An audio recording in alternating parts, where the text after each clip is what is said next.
Welcome to Not Milk Never Milk. Subscribe if you're lactose intolerant.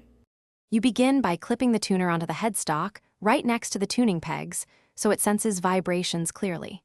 Press the power button and choose chromatic or guitar mode. This sets whether the tuner shows all notes or just guitar pitches. Pluck the open string gently and watch the display respond.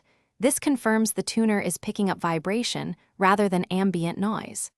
Once done, you're ready to move into targeted tuning adjustments with accurate, vibration-based readings.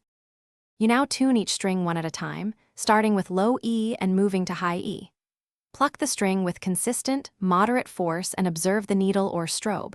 If it's left, tighten the peg. If it's right, loosen it.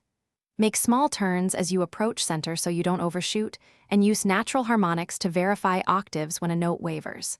Once the indicator is stable and centered, move to the next string, making sure each stays in tune relative to the others. Finish by strumming chords and checking tunings across several frets to confirm stability. Chords reveal tuning issues a single string test can miss. If the tuner jumps or shows inconsistent readings, reseat the clip closer to the nut, press it firmly, and swap the battery if needed, because weak power causes errors. If mistuning persists, inspect for old strings, a sticky nut, or loose tuning pegs. Address those mechanical causes, and then retune to lock in accurate.